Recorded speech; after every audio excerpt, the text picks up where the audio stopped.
Welcome back to the Majjhima Nikaya series. Majjhima Nikaya, Summary and Practice, Lesson 1, The Root Discourse. In today's lesson, we will explore the meaning and practical wisdom of one important discourse taught by the Buddha. The first discourse in the Majjhima Nikaya is called the Mula Pariyaya Sutta, the Root Discourse. Although the discourse is not very long, the Buddha used it to point out a very fundamental human problem. The root of all delusion and suffering lies in the way our mind perceives and clings to the world. The Buddha explained that whenever human beings come into contact with things, the mind usually goes through a familiar process. First comes perception. We see earth, water, fire, and air. We see people, money, fame, emotions, and experiences. Then the mind begins to imagine and assign meanings to what has been perceived.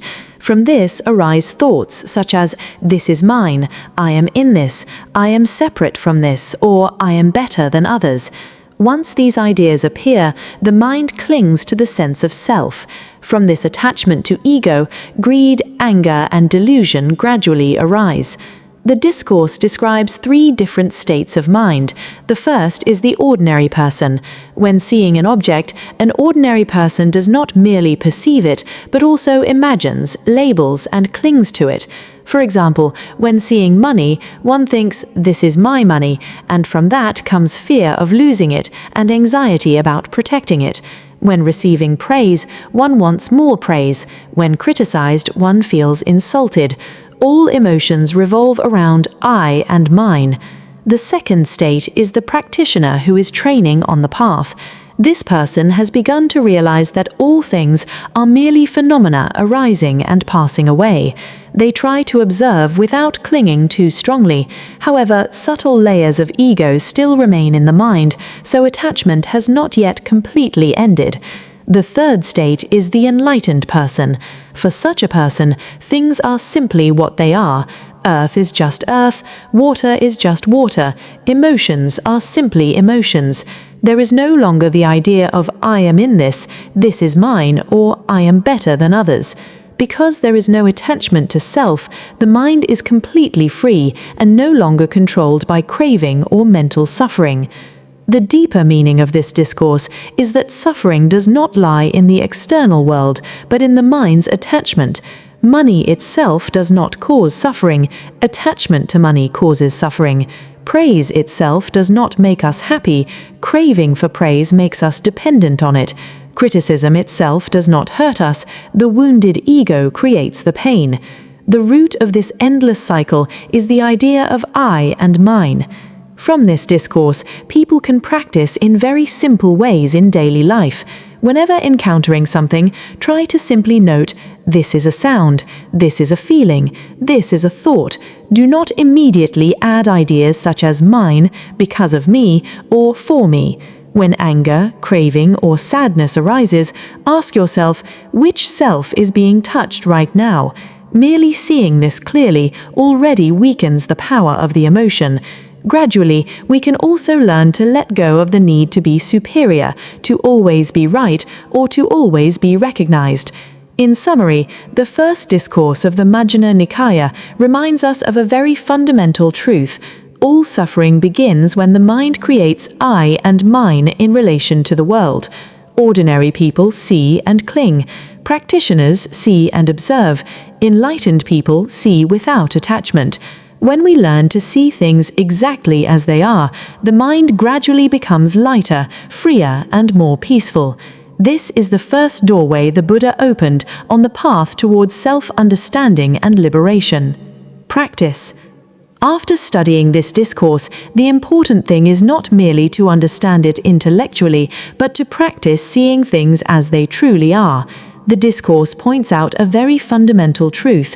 Suffering arises because we constantly connect everything with I, mine, and belongs to me. Therefore, beginners in Buddhism can start practicing with the following simple steps. 1. Practice seeing things as they are. Whenever seeing something, simply recognize it clearly. This is earth, this is water, this is a body, this is a feeling. Do not immediately add ideas such as mine, belongs to me, I like this, or I hate this. Simply know what it is. For example, when the body feels tired, just note, the body is tired. There is no need to think, I am suffering so much, or why is this happening to me?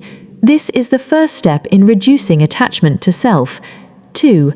Observe the body through the 4 elements. This body is made of 4 elements: earth, solid parts like bones and flesh, water, blood and bodily fluids, fire, body heat and digestion, air, breathing and movement. From time to time, reflect on, this body is only a combination of earth, water, fire and air. By practicing this contemplation, we gradually stop identifying the body as me. 3. Observe feelings and thoughts. Throughout the day, countless feelings and thoughts arise. When happiness arises, simply note, a happy feeling is arising. When sadness arises, simply note, a sad feeling is arising. Do not immediately identify with them. I am happy, I am miserable, I am a failure. Just see that a mental state has appeared and will eventually disappear. 4. Practice letting go of the idea of mine. We suffer greatly because of the words mine, my money, my reputation, my opinion, my success. The discourse teaches that attachment itself creates suffering. A beginner does not need to let go completely right away, but can start by reducing attachment little by little. For example, instead of thinking, this is mine, practice thinking, this is something temporarily coming into my life. 5. Remember that everything is impermanent. Everything we see, hear, think and know arises and passes away. The body changes, emotions change, circumstances also change. When this truth is understood more deeply, the mind naturally becomes less greedy and less attached. 6. Practice mindfulness daily.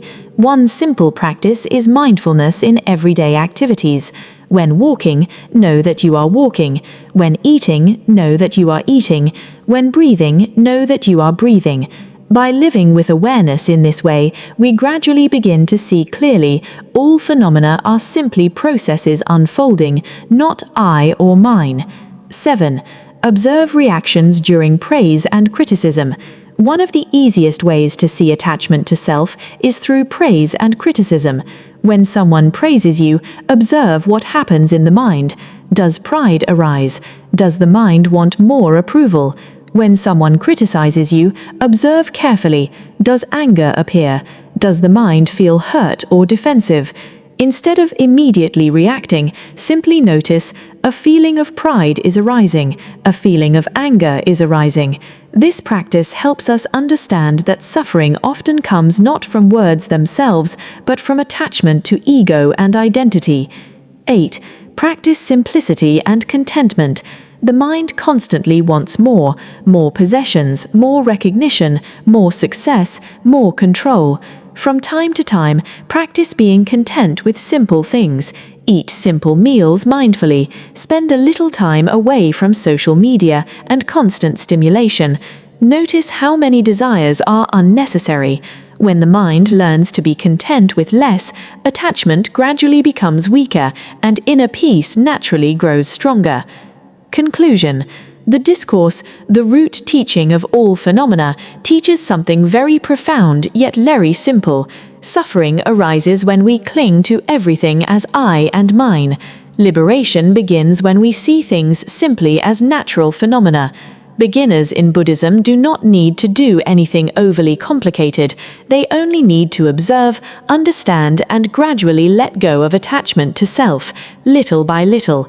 That is the first step on the path pointed out by the Buddha. That's all for now. Thank you for listening. See you in the next lesson.